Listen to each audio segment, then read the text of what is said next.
Welcome to the Bravo Papers, a safe space for all us Bravo fans who love to analyze, deconstruct, and talk about our favorite Bravo shows ad nauseum. So join me, Bravo and Botox, and we'll catch up on all the Bravo news and read way too much into our favorite shows and Bravo celebrities. Hello, everyone, and welcome to another episode of the Bravo Papers, Bravo Weekly News. We are here for your Monday, June 3rd episode with your host. That's me, Bravo and Botox. And we've got some pretty big news. Some pretty big news right off the bat here. Real Housewives of New Jersey will not be receiving a reunion for season 14. So I saw this story floating around, and then, a few, accounts had posted it, and I'm like, no, that can't be. Like, why wouldn't they? Plus, the season just started. I was like, we're only 4 or 5 episodes in or whatever. Like, how could they make this decision so early on? And, I was thinking like, okay, I understand the ratings have been low. Okay. So the ratings for Jersey are usually around like somewhere in like the 800,000 kind of area, right? To a million usually, right? Usually they're like in the 800s on the low end. And then usually they're in the 9s. And then for their reunions, they can hit 1 million. Like Teresa's wedding was like high 9s. So, that is kind of shocking. But then I saw that it was confirmed by Jack, who runs RHONJ Obsessed. And he's, a very reliable source. And then by People Magazine. So it's real. It's true. This is crazy. Like, it's been a long time since something like this has happened. So the last time that this happened was RHONY, right? Like we had, the no RHONY reunion. It was the season, kind of during COVID with, Leah and Ebony. And there was just a lot of shit going down and they canceled the reunion. It was a bad season too. Like it was just overall a terrible season. And on top of that, there was all the racism stuff happening and, Ebony outing Ramona for some things that she'd said behind the scenes. And then there was like, the stuff Ramona was saying on camera, which wasn't great either. So yeah, it was a mess.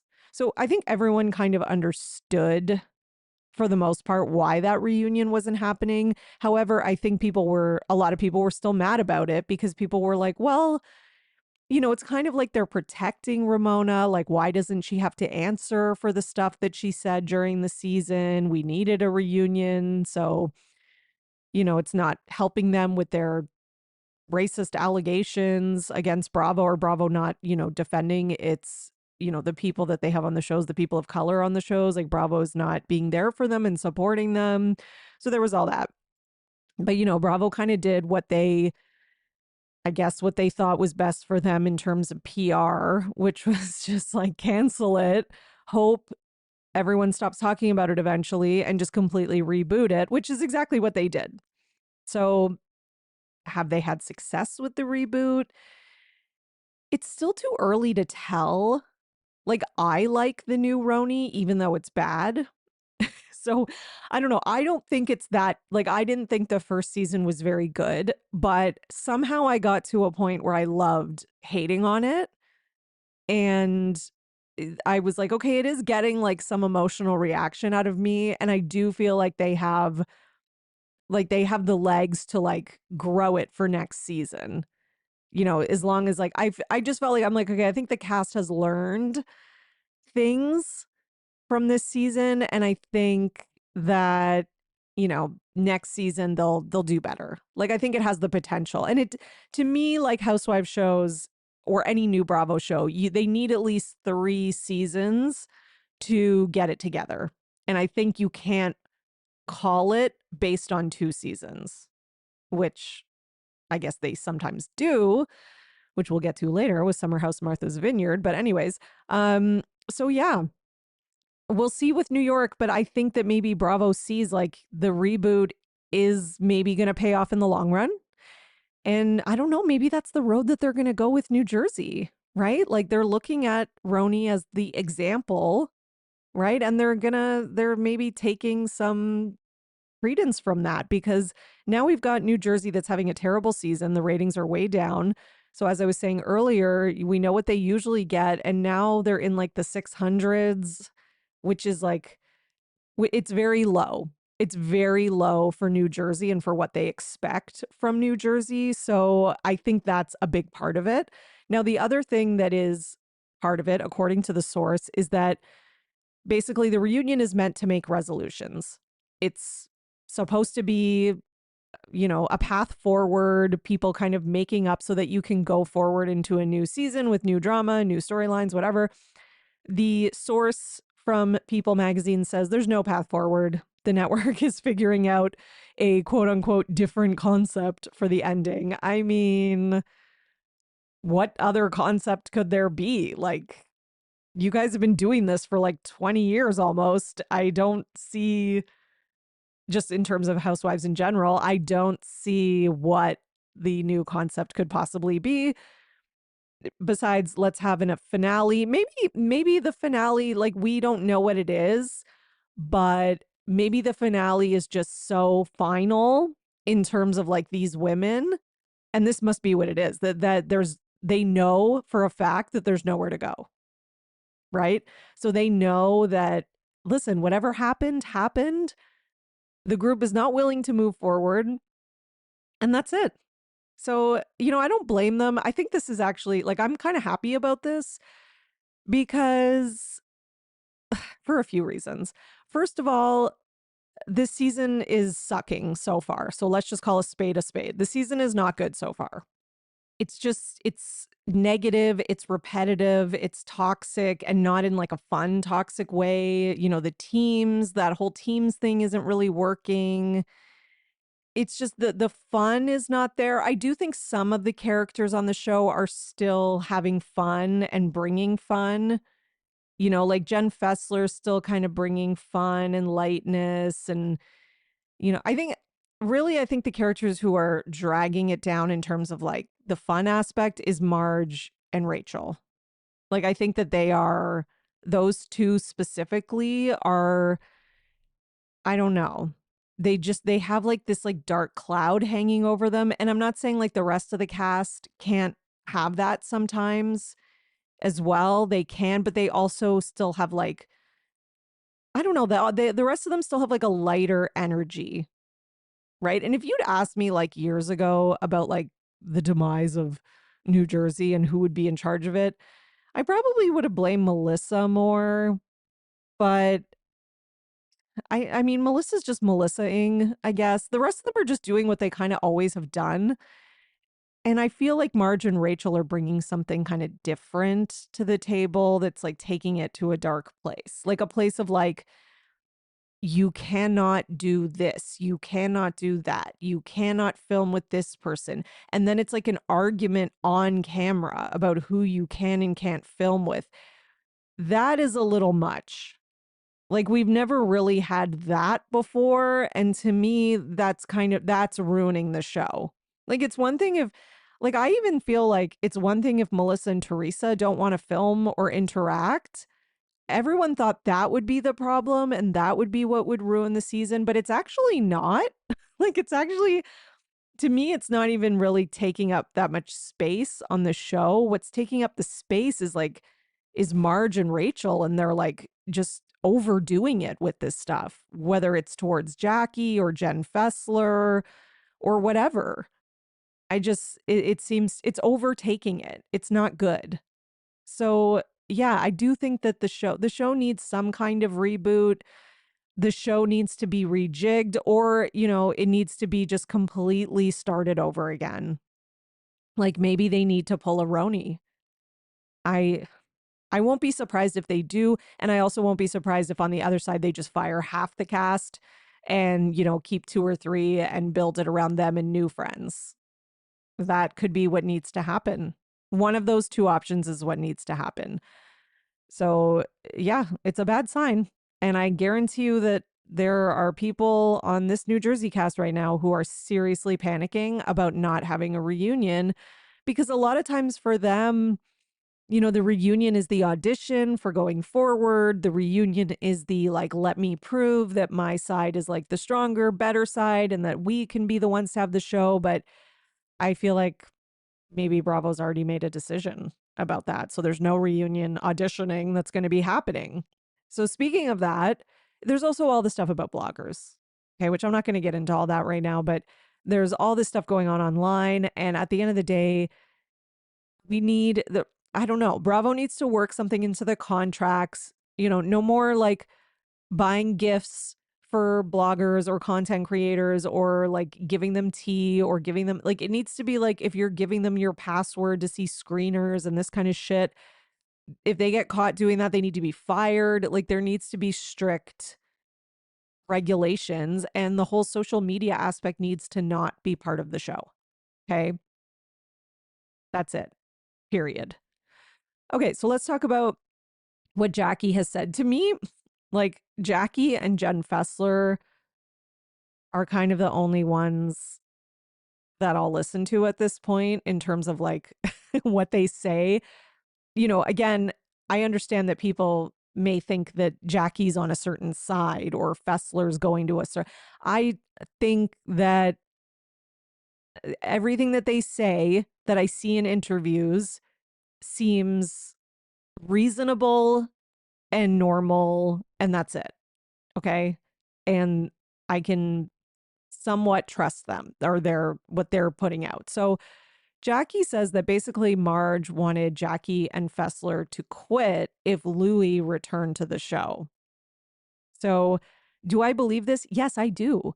Because I think Marge is so hurt over what Louis allegedly did with her son that she thought like, okay, if we all take a stand as like the majority of the group, they won't let Louis like film with us or whatever, right? So Fessler, and this is why I believe it too, because Fessler, Jackie says that Jen Fessler actually agreed and was like, listen, because I guess she was like, if you don't go back, I'm not going to either. Like Jen Fessler said that to Marge. But Jackie was like, no, this is a job. I'm getting paid. I want to do it. And we know Jackie's like so thirsty to be on the show. She loves it. So I believe that Jackie would be like, no, I'm not doing that. But I think that Jackie was like, no, I'm not going to leave the show because you don't like someone. Okay. So there we go. Right. And it seems like maybe Fessler said that, but then Marge didn't leave the show. Right. So Fessler decided to stay on. And then that's probably why Marge is like so hurt by Fessler just having like a friendly conversation with Teresa or filming with her. Because she's like, wait a minute, you were willing to leave and now you're not. Which, like, I can't blame Fessler because Fessler's like, well, you didn't leave and say what you were going to do and stand up and do what you said you were going to do. So if I'm going to be a friend of, I'm going to film with anyone on the cast. Like, it seems like Fessler's willing to film with anybody. And quite frankly, the more scenes she's in, the more money she gets as a friend of. So I get it.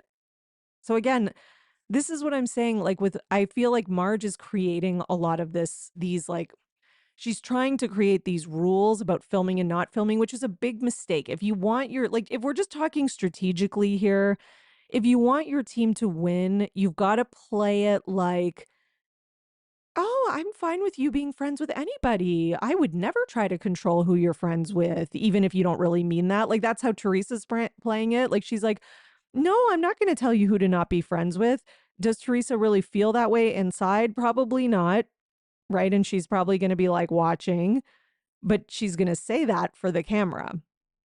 And maybe she's not the smartest, but that is the smart move in terms of like, quote unquote, strategy. Okay. So we have that. And then what was the other thing that Jackie said? Okay. So Jackie, this is just Jackie's opinion. Okay. So she feels that Marge wants and demands loyalty. And that just didn't work for her. And their relationship kind of spiraled from there.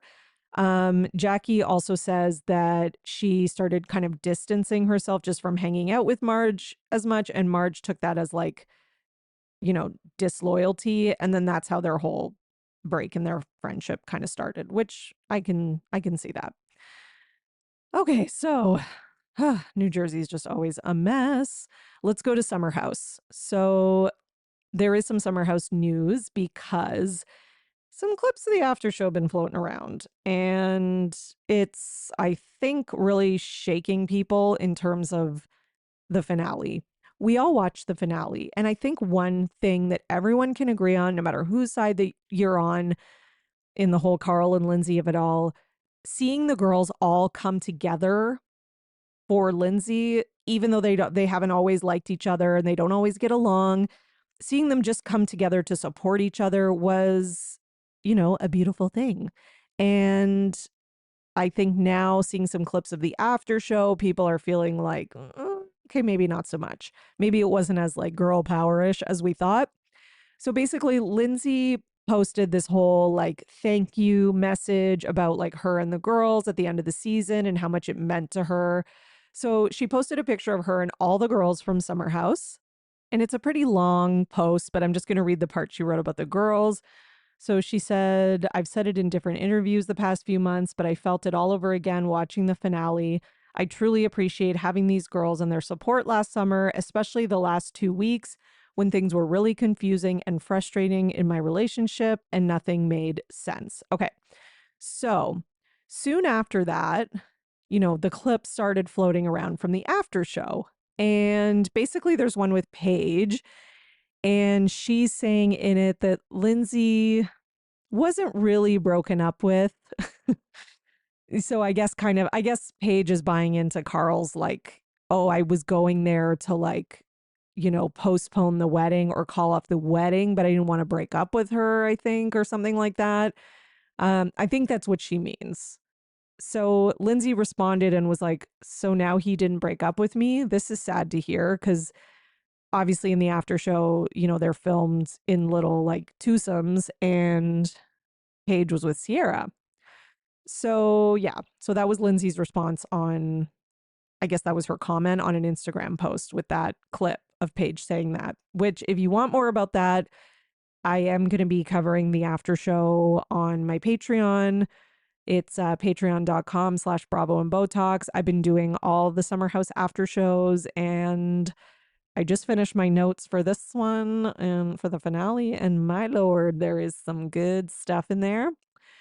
And in other Summer House news, the New York Times has done a cover of Mr. West, calling him the new #1 guy in the group. So New York Times really seems to lean into covering the men from these shows. We have West, we had Sandoval, we had, I'm not saying it's always good, but, and then they had Carl too, about how he's shared so much and his sobriety and stuff like that. And then Glamour, has had covers of now Lindsay and Ariana and people. So yeah, I mean, listen, they're giving West a little too much. Okay. This guy was like coming from nothing. I like West, don't get me wrong. Even though I think he did some, fuckboyery with Sierra, I don't think he's like a bad person or anything like that. And he's entertaining and he's good casting, which to me is the only thing I really care about, is get me some entertaining people on these shows, especially men, because we have not had good men on the show in a while. So I prefer Jesse, if I'm going to be honest. I thought I liked Jesse better from the start because I actually think he's funnier and more dynamic on camera. I don't know. People like jumped on the West train pretty quickly, but we have to be careful, okay? Because giving guys like West and Jesse too much too quickly can lead to a monster like Sandoval and Schwartz. And what we don't need is more of them. Well, I don't know. Maybe we do need more of them because maybe that's going to bring more entertainment on the show. So who knows? Okay. I mean, we don't need more of them, inflicting pain on the women in the world. That's for sure. But listen, West, if you're hearing this, the Bravo audience is fickle, very fickle, and it can be taken away and you can be crucified as fast as you were praised. So I'm just saying, hopefully he keeps his head on his shoulders and, keeps it together. All right, let's talk about Vanderpump Rules. Listen, I covered a whole bunch of Vanderpump Rules on my Reunion 3 after show recap, which was posted last week. So there was already a bunch of news from that show. However, there's more because it's been like 4 days. And of course, there's always more with this cast. So here you go. So LVP did an interview and she says that basically she was not on Tom's side with all of this, but that the punishment didn't fit the crime. I'm going to have to disagree, Lisa, because not the punishment completely fit the crime. I'm sorry. And this man continues to prove why it did basically every other week or every week by saying more and more atrocious things, showing us more and more what a narcissist he is, and showing us more and more that he never felt remorse, doesn't care about what he did to Ariana, and only cares about himself. So I'm sorry, LVP, I have to disagree. Sheena was asked about her WTF comment. So if you don't know what I'm talking about, go listen to the Vanderpump Rules, my latest Vanderpump Rules episode, because I talk all about this, but I will give a little quick summary. Basically, Brittany posted a picture where Brittany was in the picture with Britt and Jax's publicist. And Sheena commented WTF because, there were rumors out there that Jax had slept with the publicist when he was on a trip to Canada. Britt had unfollowed her. So it just seemed like there was some bad blood there or suspicion of whatever, right? So basically, then Brittany posts a picture and the publicist is in it and they have their arms around each other. So yeah, Sheena was like, WTF. And then Sheena on her podcast was like, basically she alludes to the fact that the rumors were true about the publicist and Jax having sex in a bathroom, but then says it's not her story to tell. She'll leave it because it's Brittany's story. Yeah, okay, Sheena. Because of course, listen, Sheena wishes she could tell it, right? Like Sheena, again, wants to make somebody else's relationship drama hers, just like her and Lala did all last season. Sheena's just Sheenaing as usual. So Sheena also thinks LVP. So here we go, by the way. The reunion's over. No one turned around a few people did, but the majority of the audience's opinions on this whole, Tom, Ariana, whatever, everything, people didn't change their opinion. Okay. People are, if anything, hating on Sheena and Lala more than they ever have. And now we go the turnaround. We had Lala. I talked about this on my Vanderpump Rules last episode. And we had Lala, walking things back, crying, apologizing, all this shit. And now we have Sheena. Sheena's doing what Sheena does best. It's not my fault. It's someone else's fault. I was pressured. I was manipulated. I was this. She did this with Rachel too. I was an asshole to Katie, but like, yeah, I was manipulated. Rachel's diabolical, and now it's LVP's fault and producer's fault. So Sheena says that she thinks LVP was trying to guilt her and manipulate her. Well, she doesn't say manipulate, sorry. She says guilt her by bringing up Tom's mental health. Okay. That's fine. I guess that's probably true. I do think that is true. I think both these things can be true. LVP was trying to do that, but then on the other side, Sheena was also dumb and gave into it and, didn't listen to her own instincts and her own thoughts and was, willing to betray Ariana, to do what's best for quote unquote a check. So I don't know, Sheena, like this doesn't make you that innocent.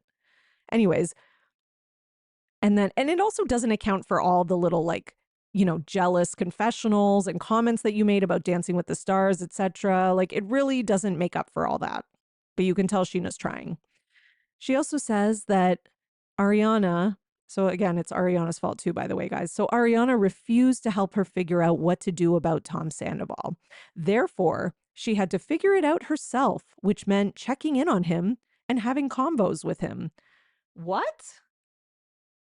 Why is it Ariana's responsibility to help Sheena figure out what to do about Ariana's ex who cheated on her for 7 months and had sex in her bed when she was at her grandma's funeral, and who used her mental health and suicidal ideation, as an excuse to cheat on her and not break up with her. Like, what?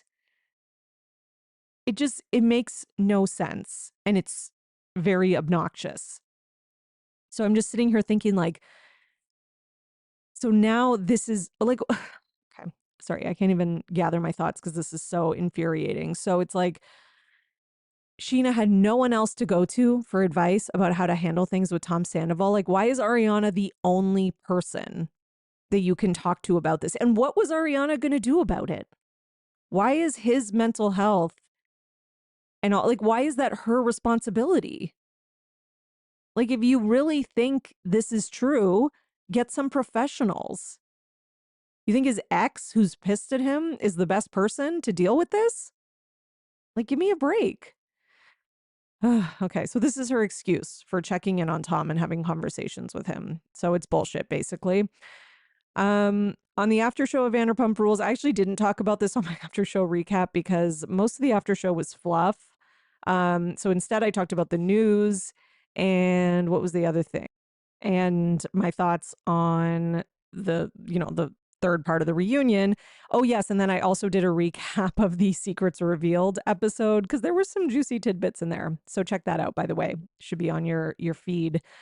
So, yeah. So one thing, though, that I did want to talk about here, just as a news item, is that Lala says that Kristen hasn't evolved much and is, gotten older, but not wiser. So basically, she's just getting older. And she says that Kristen's boyfriend looks like a serial killer, which fair, he does kind of. But why is Lala commenting on this? Like, it's just, she's trying to get on the Valley. And I'm happy that, it's been confirmed that it's not going to happen. But we all see what you're trying to do, Lala.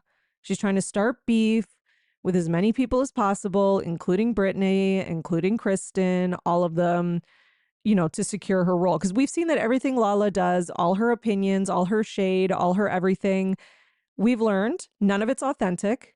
It's all just to secure her spot.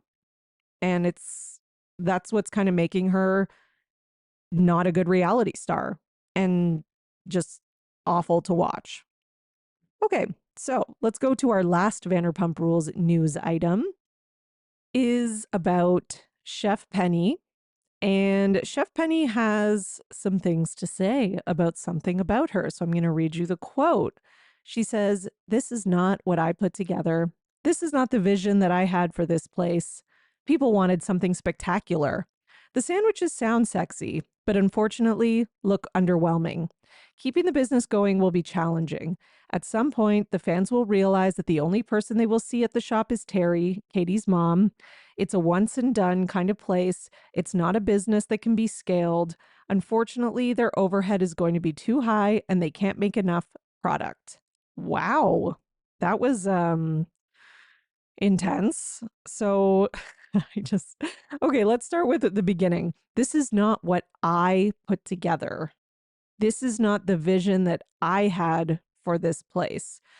Well, I think that's exactly what they were going for. Like, they partnered with you, or I don't even know what, and clearly they didn't like maybe the direction that you were going or whatever it was. So, like, I think they wanted it to be their vision. Like, I think maybe this is why they dropped you, because she sounds a little controlling. Like, she wants everything done the way that she wants it. She knows the best way to do it. Her way is her way and all this. And it's like, okay, I think that's why they got rid of you, right? Like, isn't this supposed to be their vision? They came up with the concept in the first place before even meeting you. So, yeah. And just to listen, I understand that she's like, the sandwiches looked underwhelming. I did they? I mean, they looked like sandwiches. Like, I thought that was what it was, just like hearty sandwiches, which seems to be what it is. I know there was some criticism on like the soft open. People said the sandwiches look small, but since then, every picture I've seen, like they look pretty damn big to me. I don't know. So, okay. And then she's like, the business is going to be challenging because they're not going to see anyone at the shop except Terry. Yeah. I mean, I I get what she's saying, which is true. Maybe it won't have longevity. That could happen. Definitely. Are Katie and Ariana going to be there all the time? No, they're not going to be there all the time. But do I think people will still go just because they want to go? Just like people still go to Sir and other Vanderpump places just because of that. They don't necessarily think they're going to see anyone there, but again, it still gets them to go. So I don't know what she's getting at. Anyways, she sounds just very, bitter Betty. Okay, let's talk about the Valley. So Jax grabs lunch with model Paige Woolen, and then they are seen at Jeremy Maddox's birthday party. And someone was filming while they were singing happy birthday or whatever to Jeremy, Ariana's brother, by the way. And she yells out, "I'm pregnant," which she's not, but I don't know if she thought that was funny or if she's just thirsty AF. Anyways, seems like she's just as cringe as he is. Anyways, Jax tweets recently, by the way. It was like right after the "I'm pregnant" thing. He's like, "I'm not dating anyone." I guess it wasn't fun anymore once she started saying she was pregnant on videos.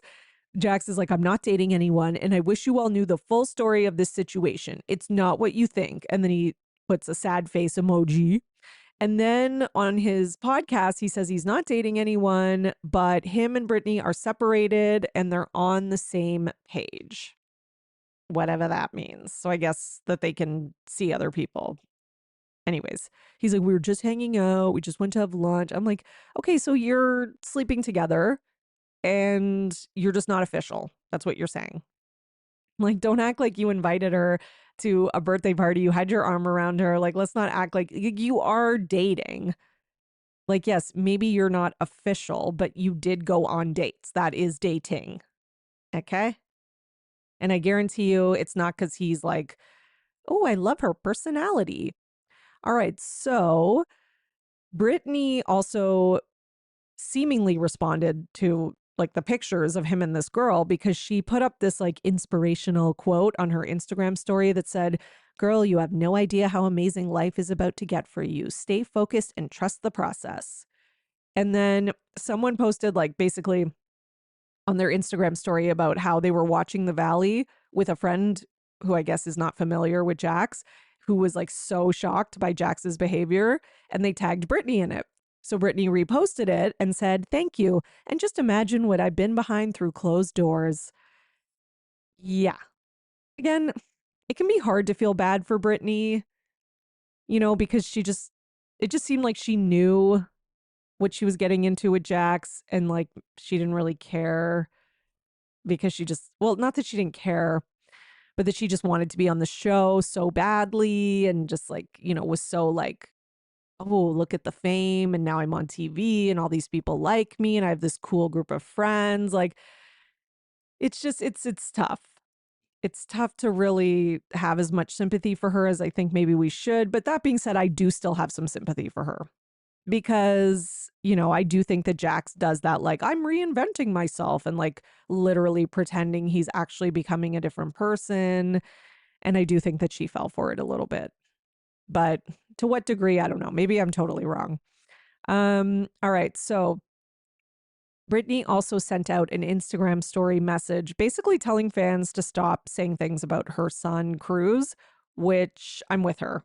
She was basically like cussing everybody out and saying, "You can say whatever you want about me and, Jax and our lives and our relationship, whatever, but, this is an innocent child and he's perfect the way he is, etc." Listen, I don't know what people are saying. I'm assuming it's because people are trying to diagnose him, like, saying like, okay, he has autism or he has this or he has that, or the reason he's not talking is because of this. I have to say, I agree with her. And it's not because, saying someone has autism is an insult or whatever, because it's not, or it shouldn't be at least. But the reason is because you just shouldn't be diagnosing a child based on seeing them on TV for like 4.5 minutes. It's just stupid. Like, it's one thing if it's adults who have signed on to be on a show and they are opening up their lives. And yes, I understand it's their child. However, you can't make a proper judgment on a little kid who has some delayed speaking or whatever, or some regression in speaking based on like seeing him on TV for like 2 seconds. You just can't. Okay. And it's also just cruel. It's not right. And I don't think any of you are doing that. But for those who are, they need to stop. Okay. Just like leave the kid alone. There's plenty to criticize about Brittany and Jax on their own. So, it's not like we're short of things to criticize. We don't need to get into that. Speaking of that and parenting, and by the way, this is not a criticism of Cruz. This is purely a criticism of Jax and Brittany. They got busted for changing Cruz's diaper on a bar at Jack's restaurant. Jax, come on. Dude, what are you doing? Basically, Jasmine took a video of it. I don't know if she was just like trying to clown on him and be funny or whatever, but now they're being investigated by the health department because he was seen, he's literally changing the kid's diaper, like on the bar where you'd be like making drinks and cutting fruit for garnishes and putting people's glassware and things that they are going to touch. And at one point you can, in the video, it was on my Instagram story. I'm sure you can find it on social media if you need to, but at one point you can literally see like he's got the dirty diaper like rolled up and like sitting there on the bar. And there's like people in the fucking restaurant. And listen, you know what's funny is he's not even getting half as much criticism on social media as Ariana did for having saute sticks on her bedside table. Just saying. Okay, so let's talk about Real Housewives of Beverly Hills because Kyle was asked about Lisa Vanderpump, who did an interview. And basically, Lisa Vanderpump in the interview made comments about how she's had co-stars who've acted all like happy and perfect on camera, calling each other. And yes, LVP said this, love bean, when meanwhile there was issues and somebody was cheating. But then she's like, I'm not going to name any names, which is, of course, very LVP. So Kyle, addresses this and says it's an absolute lie and that she knows, well, it can't be an absolute lie. Like, we know Mauricio was cheating. And I don't think that like the first time it happened was just this year, or last year. Okay. But Kyle said, it's an absolute lie and that she knows that LVP was talking about her. I mean, obviously with the love bean thing. And she says, she's trying to imply that I was like unhappy in my marriage behind closed doors. She's like, no, like when I seemed happy, I was, and that's it.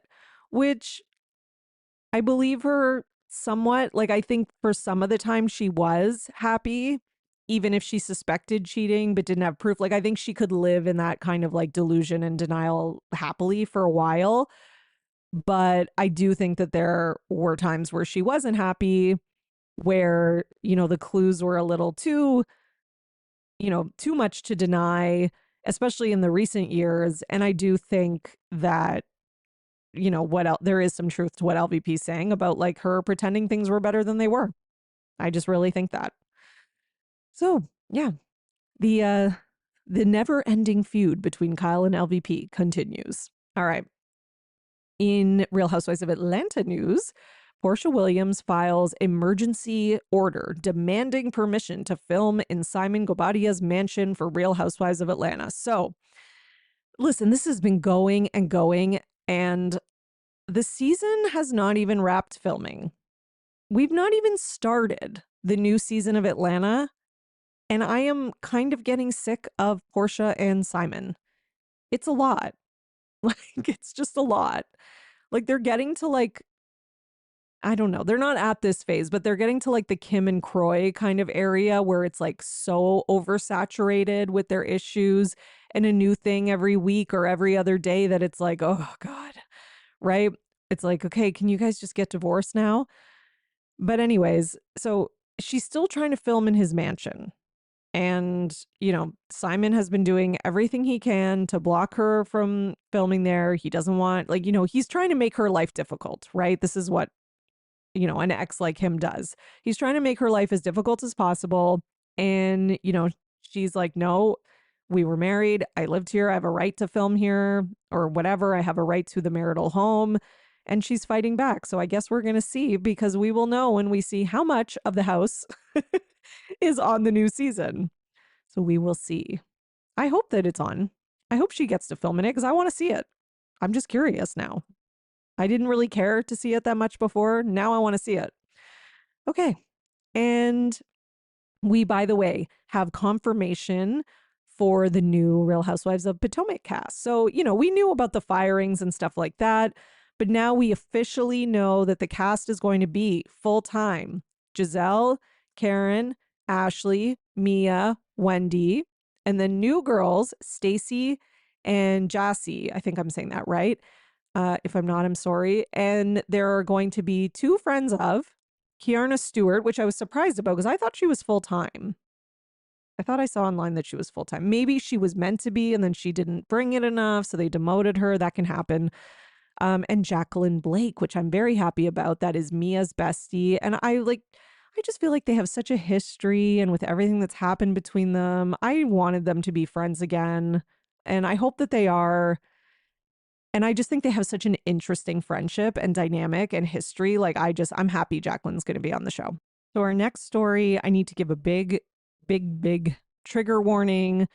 There is going to be discussion of sexual assault. Okay, so trigger warning, fast forward. The timestamps are in the episode description. So if you want to, fast forward to the next story, you can do that. Basically, this is in relation to Caroline Manzo and Brandi Glanville. We know this story has been, ongoing, obviously.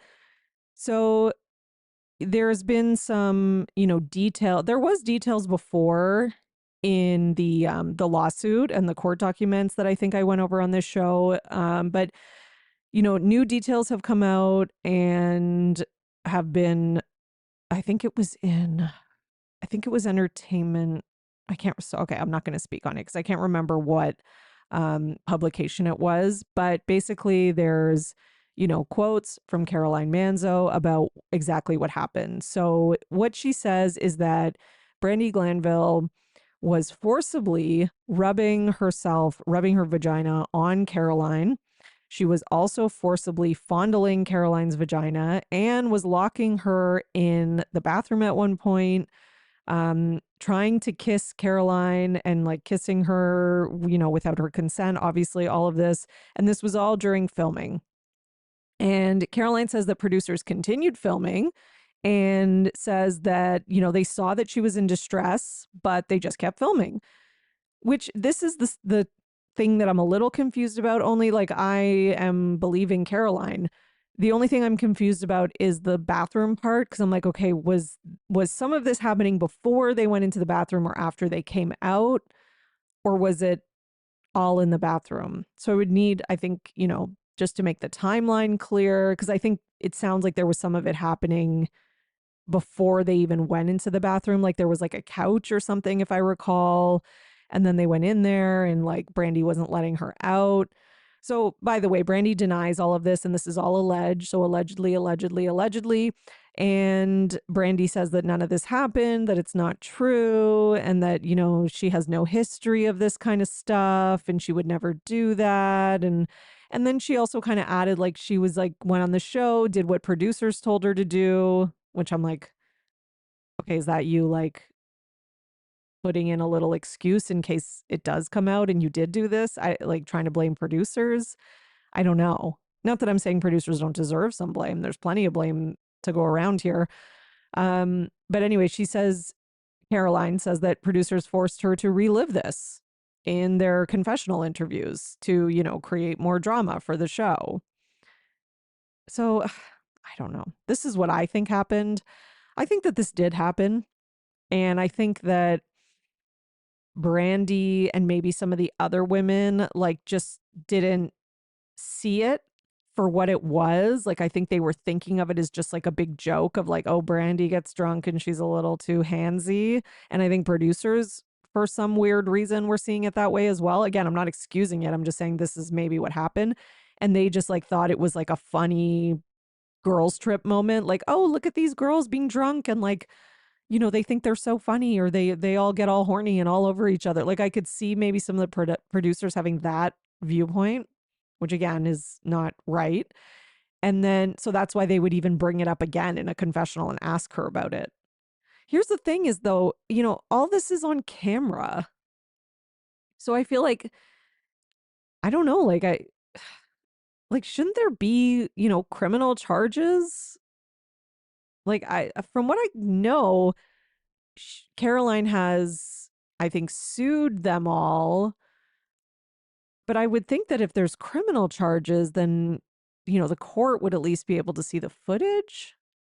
But maybe if it's a private suit, maybe they would see the footage as well. Like, I feel like someone needs to see the footage who isn't producers or Caroline and Brandi. Like, there needs to be like a judge or some sort of, middle person to make a decision about this. Like, it's kind of ridiculous that we're just going with this, like, she said back and forth for like what? A long time. It feels like it's been like a couple years now of this. Like, give me a break. There is footage. There is no reason. Because if it's not true, it's not fair to Brandi. Again, I think it is true. And if it is true, it's not fair to Caroline. Right? Like, and I think like, she deserves some justice. And she does deserve some sort of settlement or something. Right? Okay. So our last story. Summer House Martha's Vineyard is paused after 2 seasons. Okay. I'm not surprised. The ratings were so low. They were really low. Now, they had a couple episodes where it kind of went up a little bit. Here's the thing with this show. This first season was amazing. It was great. Now, this is the problem with Bravo and their no reunions. I get if the first season is like kind of a flop, but if you have an amazing first season like they did, you should have a reunion, because there was a lot that needed to be just tied up and resolved, that I think if they had done that, they would have had a better second season. I also think that the cast, it's a great cast. It's like a real friend group, good personalities, all that kind of stuff.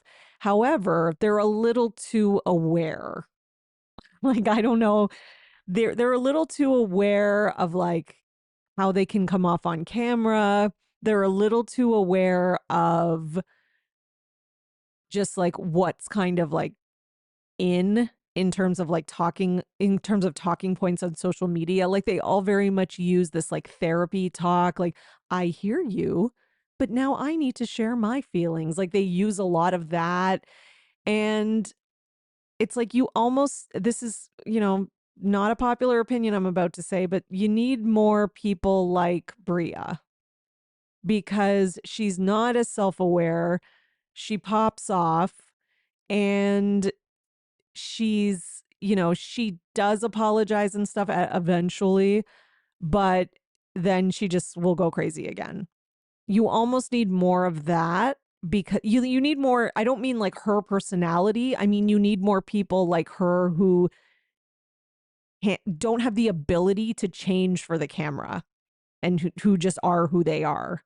Because I think a lot of the cast was maybe playing for the cameras a little too big, and it was a little too much. Again, it was just a little too much like therapy-ish. And yeah, there wasn't enough drama. There wasn't enough fun. Like, the balance was off, and it wasn't a good season. Now, all that being said, I think they should have got a third season, because, I think that they should have got maybe a talking to from producers about what went wrong this second season. And now season 3 is kind of like your last chance. Let's get it together. And I think they would have. And I think it would have been a good season 3. And then I think we could have had a good show from there. I think Bravo sometimes like gives up a little too fast on these casts, and they should have given them like one more chance. And if we had another season 3, and it was like season 2, then fine. But we could have had a season 3 that was like season 1, like it was magic. The season 1 was magic. So they had one good and one bad. So now we're going to throw it in the garbage? Like, come on. I think that's a little extreme. Hopefully it's just a pause and that we do get them back.